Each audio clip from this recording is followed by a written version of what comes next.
Assalamualaikum warahmatullahi wabarakatuh. Kami dari kelompok 3.3 akan menjelaskan mengenai aljabar fungsi, fungsi komposisi, dan turunannya. Buku yang kami gunakan sebagai referensi adalah buku Kalkulus Peubah Banyak dan Penggunaannya, yang dikarang oleh Wono Setiabudi. Pada bagian ini, dipelajari operasi penjumlahan dan perkalian skalar pada ruang vektor. Pada bagian ini juga, dipelajari cara menghitung limit kombinasi fungsi dan turunan fungsinya. Selain itu, dapat dipelajari juga fungsi komposisi dan aturan rantai, serta divergensi dan curl medan vektor. Aljabar fungsi. Operasi penjumlahan. Definisi. Misalkan f, g adalah dua fungsi n variabel dan nilainya di Rm. Jumlah fungsi f plus g didefinisikan sebagai berikut. F plus gx adalah fx ditambah gx, atau f1x sampai fmx ditambah g1x sampai gmx, atau f1x ditambah g1x sampai fmx ditambah gmx. Contoh operasi penjumlahan. Diketahui fungsi f(x,y,z) adalah x kuadrat 3xy z kuadrat, dan gx,y,z adalah sin x,y,z cos x plus y plus z sin x kuadrat yz.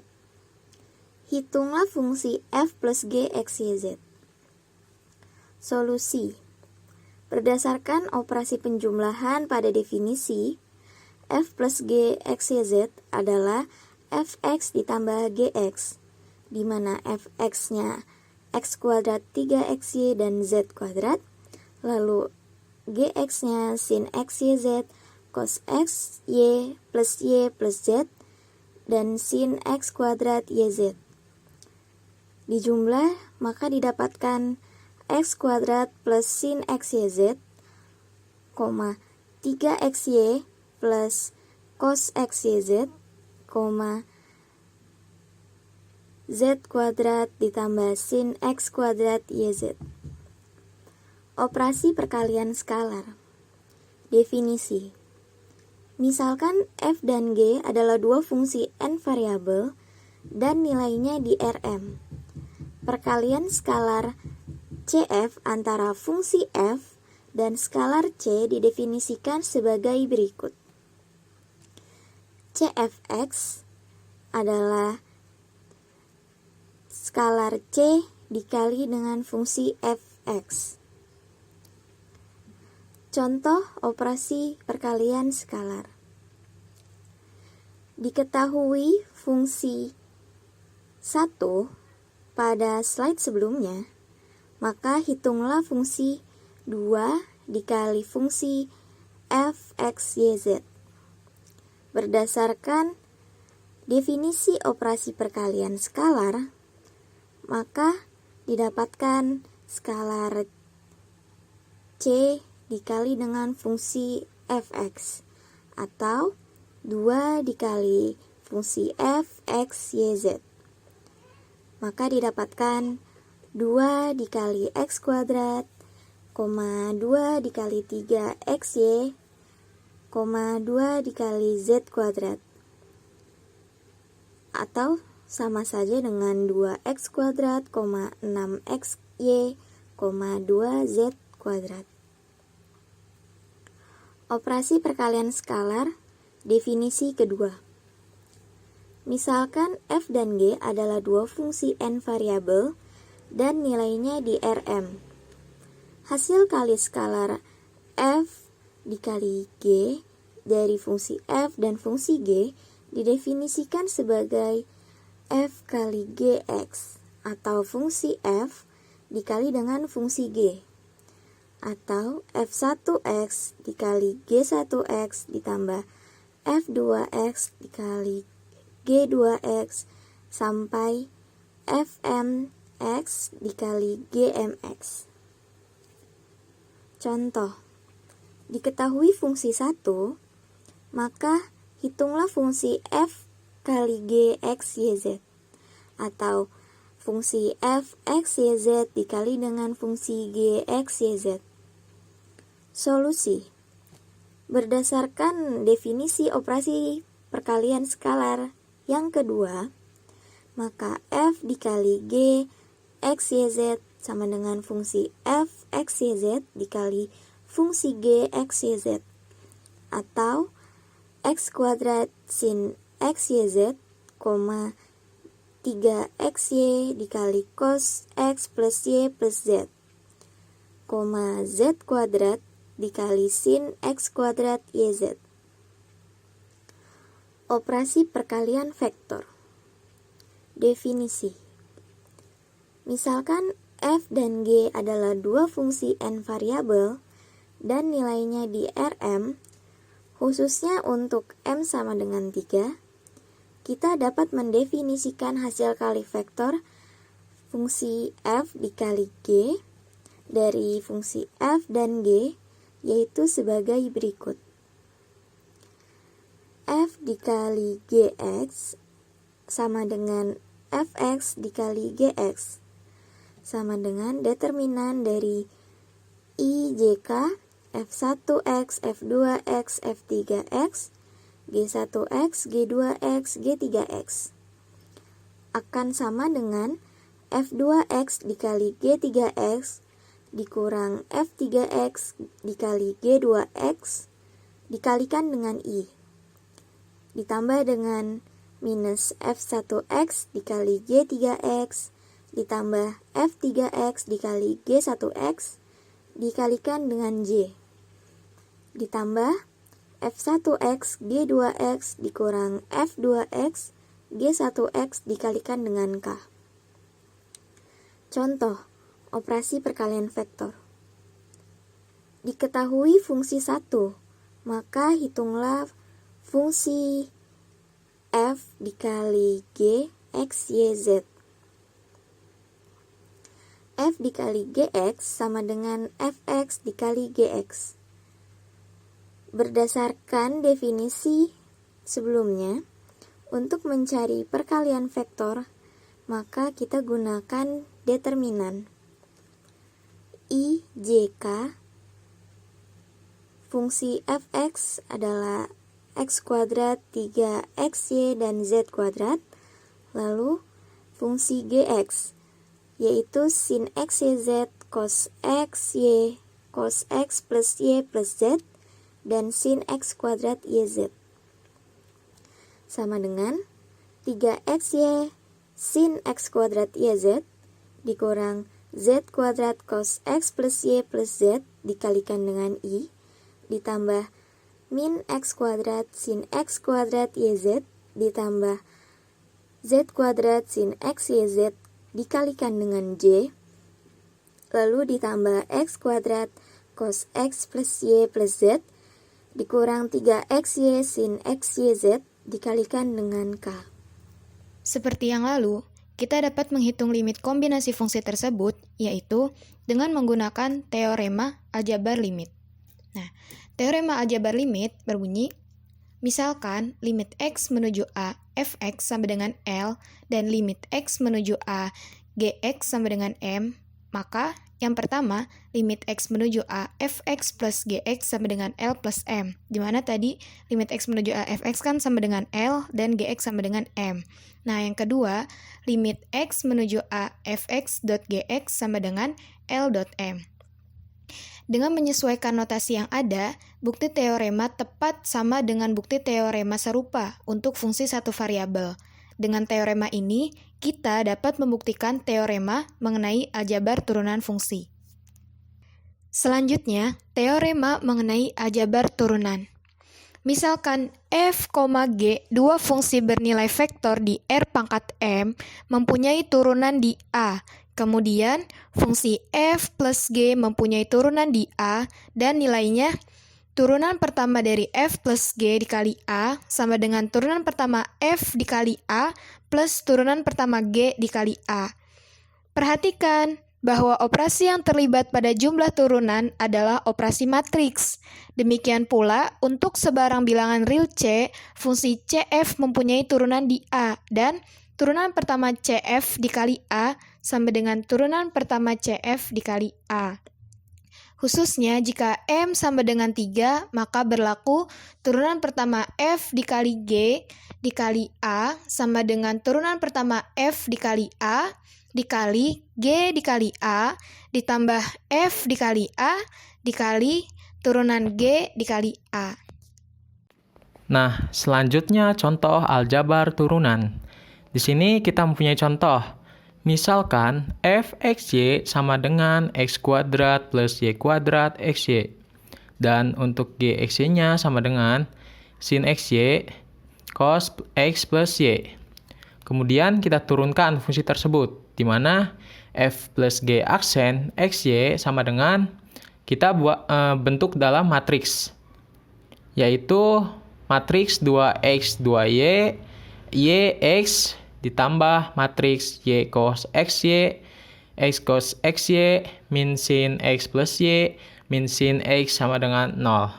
Di mana hasilnya adalah 2x plus y cos xy, 2y plus x cos xy, y min sin x plus y, x min sin x plus y. Dan f dikali g xy sama dengan x kuadrat plus y kuadrat sin xy ditambah xy cos x plus y. Turunan fungsi terakhir ini dapat dicari langsung dengan menggunakan aturan turunan fungsi skalar. Jika digunakan pada setiap komponen, maka diperoleh matriks x kuadrat plus y kuadrat y cos xy ditambah 2x sin xy plus y cos x plus y min xy sin x plus y. X kuadrat y plus y kuadrat x cos xy plus 2y sin xy plus x cos plus x plus y min xy sin x plus y pangkat t. Perhatikan bahwa bentuk terakhir ini dapat ditulis dalam bentuk matriks, yaitu matriks sin xy dikali cos x plus y dikali matriks cos dikali matriks 2x 2y y dan x ditambah matriks x kuadrat plus y kuadrat xy dikali y cos xy matriks y cos xy x cos xy min sin x plus y min sin x plus y. Nah, dari bentuk matriks tersebut, kita bisa tuliskan dalam bentuk vektor, yaitu gxy pangkat t dikali f aksen xy plus fxy pangkat t dikali g aksen xy. Nah, vektor ditulis sebagai matriks kolom dan pangkat t mempunyai arti sebagai transpos. Nah, selanjutnya fungsi komposisi dan aturan rantai. Untuk pengertiannya adalah fungsi komposisi adalah penggabungan sebuah operasi dua jenis fungsi fx dan gx sehingga dapat menghasilkan sebuah fungsi baru. Dan aturan rantai itu digunakan untuk menentukan turunan fungsi komposisi. Nah, di sini misalkan diketahui fungsi f yang didefinisikan sebagai U dan V, di mana U sama dengan X kuadrat min XY, dan V sama dengan XY plus Y kuadrat. Dan selanjutnya kita misalkan juga bahwa X dan Y ini bergantung pada ST, di mana rumusnya X sama dengan AS plus BT, dan Y sama dengan CS plus DT. Dengan demikian, variabel UV juga merupakan fungsi dari ST, yang rumusnya dapat kita cari yaitu U sama dengan AS plus BT kuadrat min AS plus BT dikali CS plus DT. Dan untuk V-nya sama dengan AS plus BT dikali CS plus DT ditambah CS plus DT pangkat 2. Nah, di sini kita punya persoalan. Dapatkah kita mencari turunan fungsi terakhir dinyatakan dalam turunan fungsi yang diketahui tanpa harus mencari rumus terakhir tersebut? Jawabannya positif dan dikenal sebagai aturan rantai. Diferensial fungsi A di titik X, Y adalah untuk du sama dengan 2x min y dx plus min x dy. Dan untuk dv-nya sama dengan y dx plus x plus 2y dy.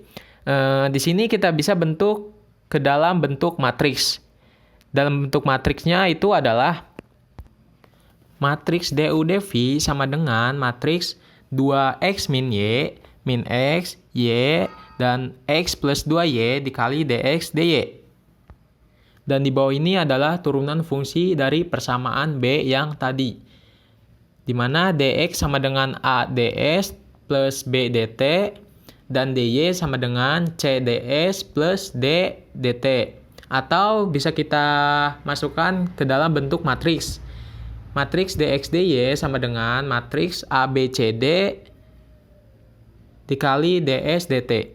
Oleh karena itu, diferensial du dan dv dalam ds dan dt ini diperoleh dengan mengganti dari dx dy di c di persamaan yang c tadi.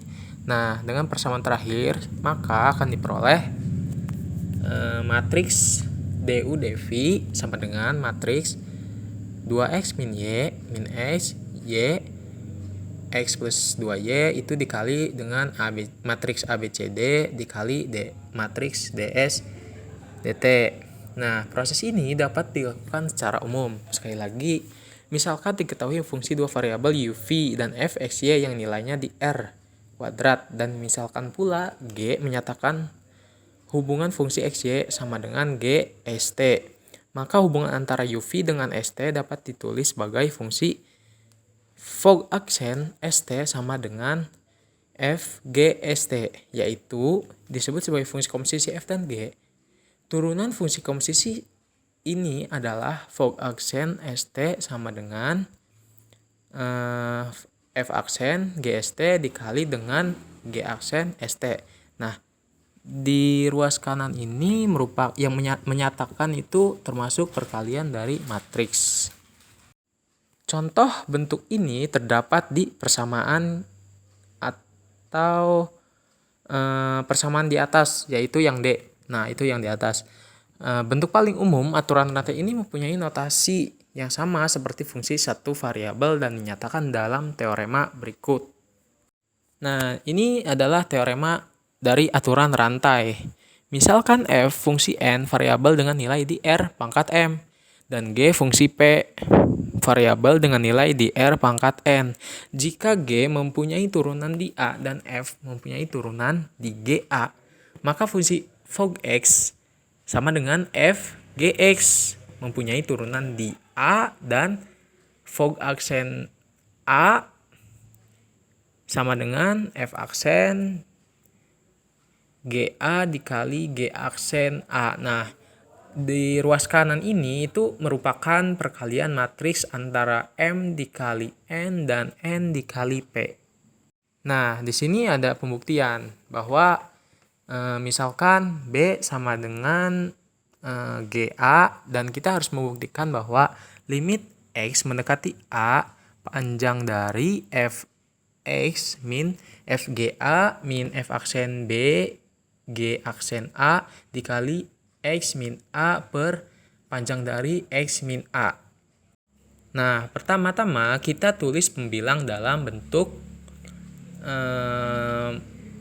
panjang dari FGX min FGA min F aksen B GX min GA ditambah F aksen B dikali dengan GX min GA min G aksen A dikali X min A, yang dimana ini akan kita hasilkan terlebih dahulu, dan dimana fungsi ini lebih kecil atau sama dengan panjang dari fgx min fga min f aksen b gx min ga ditambah panjang dari f aksen b dikali gx min ga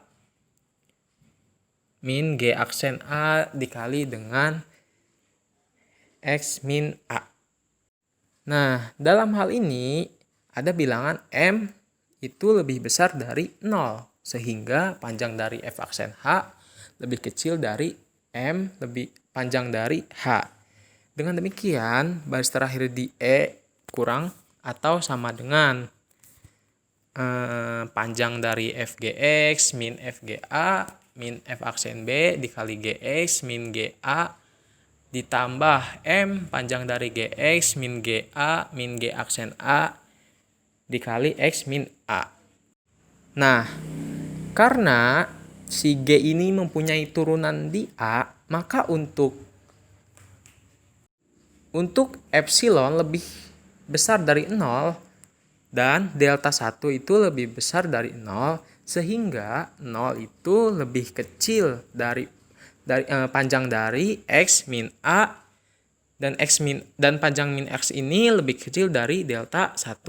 Maka akan memberikan panjang dari gx min ga min g aksen a dikali x min a per panjang dari x min a, di mana persamaan ini lebih kecil dari epsilon per 2m. Nah, ini yang menyebabkan suku kedua di F kurang dari epsilon panjang dari x min a per 2. Nah, untuk suku pertama di E dapat kita cari bilangan M1 sehingga berlaku panjang dari gx min ga lebih kecil dari M1 panjang dari x min a untuk setiap x yang cukup dekat dengan dari yang tadi a. Misalkan panjang dari x min a lebih kecil dari delta 2. Nah, sekarang pilihlah delta 3 sehingga 0 lebih kecil dari panjang dari y min b dan lebih kecil dari delta 3 sehingga akan menghasilkan panjang dari fy min fb min f aksen b dikali y min b itu lebih kecil dari 2 epsilon panjang dari y min b per 2m1. Nah, karena y sama dengan gx, maka panjang dari y min b itu lebih kecil dari delta 3. Jika panjang dari x min a ini lebih kecil dari delta 3 atau m, dan panjang dari x min a lebih kecil dari delta 2, maka panjang dari fgx min fga min f aksen b dikali gx min ga itu lebih kecil atau sama dengan 2 panjang dari gx min ga per 2m1 dan lebih kecil dari epsilon panjang dari x min x0 per 2. Jadi, untuk delta sama dengan min dikali delta 1, delta 2, dan delta 3 dibagi dengan M1. Bentuk di E lebih kecil dari elemen panjang X min A per 2 plus epsilon panjang dari X min A per 2 itu lebih kecil dari epsilon panjang dari X min A, sehingga hasilnya adalah panjang dari fgx min g dikali ga min f aksen b dikali g aksen a per panjang dari x min a lebih kecil daripada epsilon per 2 ditambah epsilon per 2, maka akan sama dengan epsilon, dan teorema ini telah dibuktikan. Nah, solusi dari pertanyaan tadi adalah matriks turunan masing-masing fungsi adalah untuk f aksen x, y, z kita bisa lihat di sini, dan untuk g aksen st kita bisa lihat juga di sini. Dan dari turunan dari masing-masing fungsi tersebut, kita bisa buat kepada komposisi transformasi, yaitu FOGST sama dengan FGST dalam bentuk untuk U sama dengan U X dikali ST, lalu Y S dikali ST, Z dikali ST, dan untuk V sama dengan V X dikali ST, Y dikali ST, Z dikali ST, dan untuk W sama dengan W dikali X dikali ST, Y dikali ST, dan Z dikali ST. Maka matriks turunannya adalah FOG aksen ST sama dengan matriks diferensial U per diferensial S, diferensial U per diferensial T, diferensial V per diferensial S, diferensial V per diferensial T, diferensial W per diferensial S, dan diferensial W per diferensial T. Selanjutnya ada contoh, tetapi jika dihitung dengan aturan rantai, maka ini akan menghasilkan sebagai perkalian matriks. Di mana matriks GST ini akan dikalikan dengan matriks FXYZ. Dan untuk menghasilkan perkaliannya sama seperti mengkalikan matriks-matriks biasa, yaitu dengan baris 1 dikali kolom 1 plus baris 2 dikali kolom kedua plus baris 3 dikali kolom ketiga. Begitupun dengan baris-baris selanjutnya. Nah, karena matriks ini harus sama dengan G, maka akan berlaku jadi 2 kolom. Yang dimana kolom ke-1 itu adalah dari diferensial U per diferensial S, dan kolom keduanya itu adalah diferensial U per diferensial T. Contoh aturan rantai. Contoh 3.3.8. Misalkan Z sama dengan F X, Y dengan X sama dengan G S, T, Y sama dengan H S, T. Oleh karena itu, Z juga fungsi dari S dan T atau Z sama dengan F dalam kurung G, ST, H, S, T, yaitu merupakan fungsi komposisi F dengan fungsi X, Y sama dengan dalam kurung G, S, T, H, S, T. Diferensial masing-masing fungsi adalah seperti pada bagian berikut. Lalu, pada bentuk fungsi di atas, Z sebagai fungsi dari S, T, maka akan menjadi seperti pada bagian I ini. Lalu bandingkan fungsi H dan I, maka akan menjadi seperti ini. Pada proses ini dapat diperluas tanpa harus melakukan matriks.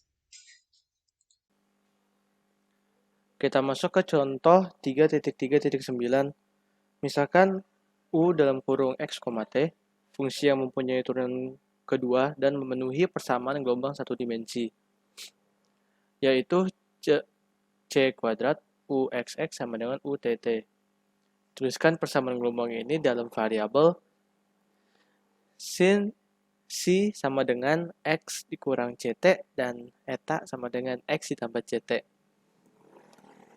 Fungsi yang K ini dapat ditulis dalam bentuk X sama dengan C ditambah eta per 2 dan T sama dengan C dikurang eta per 2C.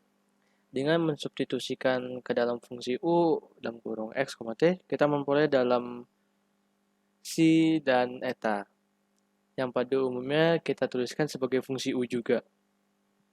Sekarang kita cari UXX dan UTT, dinyatakan dalam turunan parsial U terhadap C dan eta.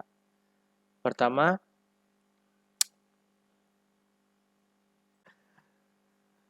langsung buat kita buat persamaan, yaitu yaitu do U per do X sama dengan do U per do Si dikali do Si per do X ditambah dengan do U per do eta dikali dengan do eta per do X sama dengan do U per do Si ditambah do U per do eta. Nah, karena do Si per do U sama dengan 1 dan do eta per do X sama dengan 1, kemudian kita cari turunan keduanya. Nah, turunan keduanya adalah do kuadrat U per do X kuadrat sama dengan, nah, kita ikut yang ada di PPT ini, dapat akhirnya hasil turunnya itu adalah do kuadrat U per do Si kuadrat ditambah 2 do kuadrat U per do Si dikali do eta ditambah do kuadrat U per do eta kuadrat. Nah, baris kedua ini diperoleh dengan menggunakan suku kedua di persamaan yang tadi kita cari itu yang do U per do X. Nah, sedangkan baris ketiga diperoleh dengan asumsi bahwa turunan parsialnya itu kontinu, sehingga urutan turunan tidak menjadi masalah. Gitu. Jadi, tidak terbatas begitu. Nah, yang kedua, turunan parsial kedua U terhadap, jadi turunan parsial kedua U terhadap T adalah, nah itu pakai kayak atas tadi, do kuadrat U per do X kuadrat sama dengan C kuadrat dikali do kuadrat U per do Si kuadrat ditambah 2C kuadrat dikali do kuadrat U per do Si dikali do eta ditambah C kuadrat dikali do kuadrat U per do Si kuadrat. Oleh karena itu, kita mendapatkan dari hasil itu yaitu C kuadrat dikali do kuadrat U per do X kuadrat dikurang do kuadrat U per do T kuadrat sama dengan 4C kuadrat dikali do U per do Si dikali do eta. Nah, kita ambil persamaan J dalam variabel Si dan eta mempunyai bentuk yaitu 4C kuadrat. Jadi kita gabungkan dengan yang persamaan J. Lalu kita mendapatkan 4C kuadrat dikali do U per do Si dikali do eta sama dengan 0. Dan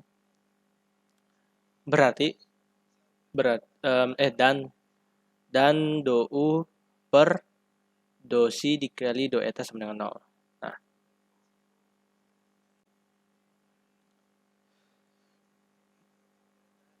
ini seharusnya atau ya.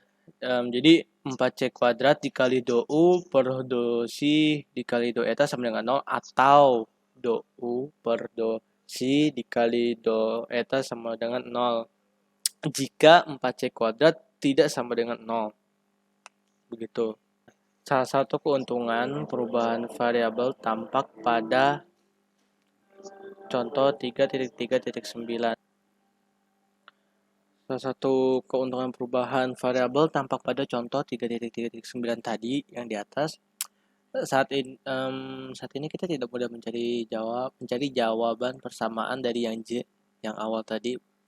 Tetapi karena persamaan ini ekuivalen dengan M, yang M yang tadi kita dapatkan dari hasil turunan, maka kita mencari jawabnya. Nah, integralkan persamaan M yang barusan kita dapat tadi terhadap variabel sin sehingga diperoleh do U per do eta sama dengan P1 dalam kurung eta untuk suatu fungsi satu variabel P1. Hal ini mudah dilihat karena dengan menggunakan kembali N dan akan diperoleh M. Dan akan diperoleh persamaan seperti M. Selanjutnya, dengan mengintegralkan persamaan N yang sudah kita dapat tadi, setelah kita mengintegralkan persamaan N terhadap variabel C, kita mengintegralkan persamaan N ini terhadap eta. Nah, maka diperoleh U sama dengan P dalam kurung eta ditambah Q dalam kurung C. Dengan fungsi P hasil integral dari fungsi P1 terhadap perubahannya dan Q konstanta. Integrasi yang usah tentu bergabung pada variabel lainnya yaitu C. Jawaban persamaan diferensial tersebut adalah dua fungsi satu variabel sebarang. Fungsi tersebut dapat dicari jika terdapat cara tambahan. Misalkan pada saat awal, jadi jawaban persamaan diferensial yang J dapat dicari dengan menggunakan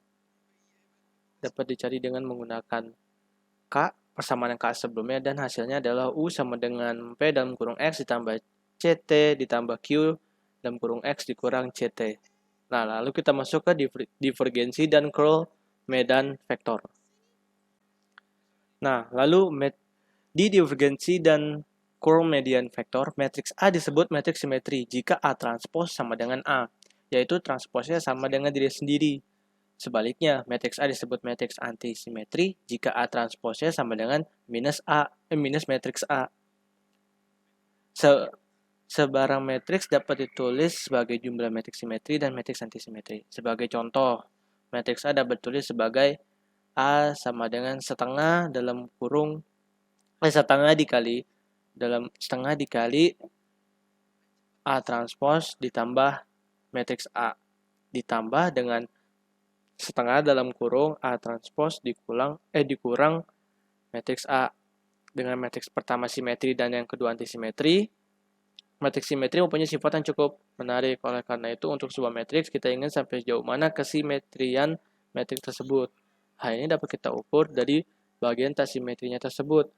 Hal ini akan kita lakukan pada matriks turunan suatu medan vektor. F dalam kurung X, Y, Z sama dengan F1, F2, F3 di dalam medan vektor di ruang 3 dimensi. Nah, turunannya adalah matriks DF sama dengan matriks 3x3 yang isinya itu berupa do F1 per do X, do F1 per do Y, do F1 per do Z. Nah, bawahnya tetap sama, do X, do Y, do X, do Y sama do Z, cuma atasnya berbeda. F1, F2, F3, F3. Nah, bagian tasimetri matriks turunan tersebut adalah, saat kita masukin ke persamaan yang sebelumnya, yang tadi udah dikasih yang di A ini, nah, kita cari kita cari bagian tasimetri matriks turunan tersebut. Nah,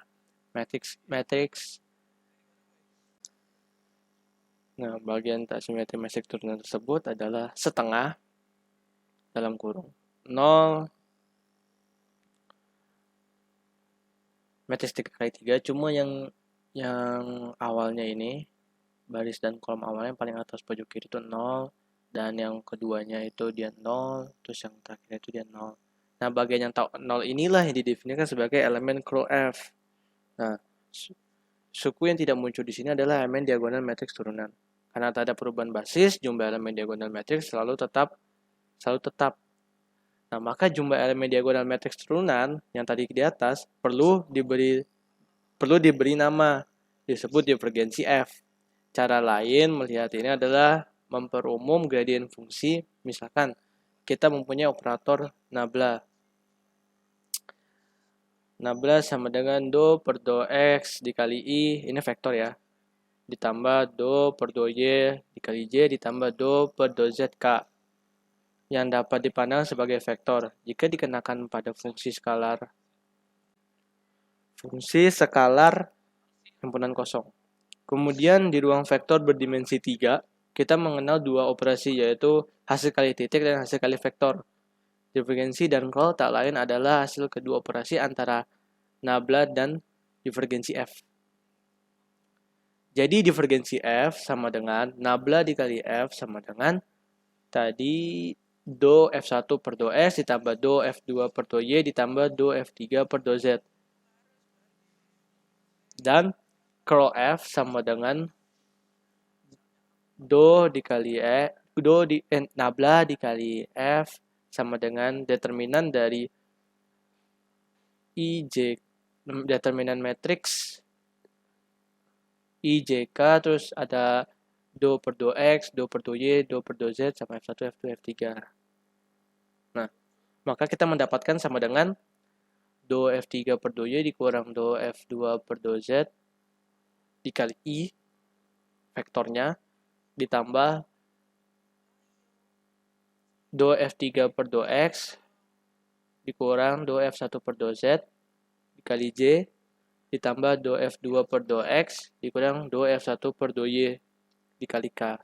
Nah, dua ini nih, dua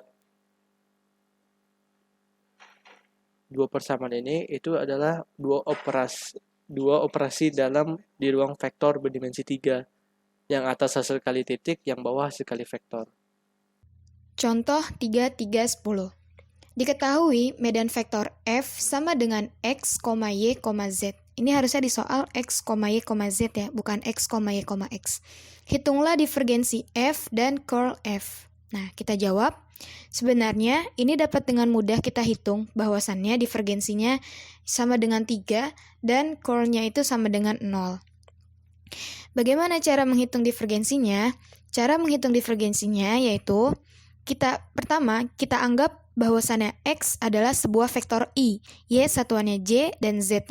Setelah itu, kita turunkan setiap komponennya, di mana rumusnya adalah divergensi dari F sama dengan nabla.F, sama dengan do M per do X plus do N per do Y plus do P per do Z, di mana M sama dengan X, N sama dengan Y, dan P sama dengan Z. Nah, setelah itu kita turunkan masing-masing. Jadi di mana tadi do M per do X sama dengan 1, kemudian do N per do Y sama dengan 1, dan do P per do Z sama dengan 1. Tinggal kita tambahin aja, jadinya 1 ditambah 1 ditambah 1 sama dengan 3. Sehingga hasil divergensinya adalah 3. Divergensi F-nya adalah 3. Nah, kemudian cara menghitung curlnya, kita cari dengan nabla dikali F. Ya, jadi misal kita cari I, berarti kita tutup nih baris I dan kolom I. Setelah itu kita kalikan dengan determinannya. Sehingga hasilnya adalah 0. Kenapa 0? Karena tadi kan adalah Z. Nah, berarti do Y diturunkan terhadap Z. Sedangkan Z ini tidak mengandung unsur komponen Y. Oleh karenanya hasilnya 0. Terus dikurang do Z, di mana fungsinya adalah Y. Sedangkan Y tadi tidak mengandung unsur Z dan hasilnya juga adalah 0. Jadi 0 ditambah 0 ditambah 0 sama dengan 0. Jadi hasil curl F-nya adalah 0. Contoh divergensi dan curl medan vektor. Pada 3.311 diketahui fungsi V, X, Y, Z. Hitunglah divergensi dan kurs dari fungsi vektor nabla phi. Divergensi nabla phi adalah nabla dikali nabla phi sama dengan nabla kuadrat phi sama dengan do per do X, do phi per do X ditambah do per do Y, do pi per do Y ditambah do per do Z ditambah do pi per do Z. Nah, kita dapat hasilnya do kuadrat pi per do X kuadrat ditambah do kuadrat pi per do Y kuadrat ditambah do kuadrat pi per do Z kuadrat, yaitu operator Laplace dikarenakan pada pi. Nah, yang selanjutnya kurs nabla pi adalah nabla dikali nabla pi sama dengan, nah ini kita gunakan aturan matriks I, JK, do per do X, do per do Y, do per do Z, do pi per do X, do pi per do Y, do pi per do Z sama dengan 0. Jika pi mempunyai turunan kedua yang kontinu. Contoh 3.312, medan listrik yang dihasilkan oleh muatan satuan positif di titik asal pada titik R sama dengan X, Y, Z adalah E sama dengan 1 per R pangkat 3 dikali R. Jika R sama dengan norm dari R sama dengan akar X kuadrat ditambah Y kuadrat ditambah Z kuadrat. Hitunglah divergensi E. Oke. Perhatikan bahwa medan listrik E sama dengan E X per R pangkat 3, Y per R pangkat 3, Z per R pangkat 3. Misalkan E1 komponen dari E, maka do E1 per do X sama dengan R pangkat 3 min 3R kuadrat X do R per do X per R pangkat 6. Tetapi do R per do Z sama dengan X per R. Sehingga kita dapat do E1 per do X sama dengan R kuadrat min 3X kuadrat per R pangkat 5. Dengan menggunakan hasil ini dan pola yang harus muncul, maka do E2 per do Y sama dengan R kuadrat min 3Y kuadrat per R pangkat 5. Do E3 per do Z sama dengan R kuadrat min 3Z kuadrat per R5. Sehingga kita dapat hasil akhirnya di E sama dengan 3R kuadrat min X kuadrat ditambah Y kuadrat ditambah Z kuadrat per R pangkat 5 sama dengan 0. Contoh 3.3.13 persamaan kekalahan massa. Misalkan kita mempunyai aliran fluida tunak yang bergerak dalam daerah D yang tidak mempunyai sumber atau kehilangan fluida. Untuk mempermudah, kita bekerja pada 2 dimensi. Uraian 3 dimensi dapat dilakukan serupa. Misalkan F sama dengan F1, F1. Maka divergensi untuk dimensi 2 adalah seperti berikut.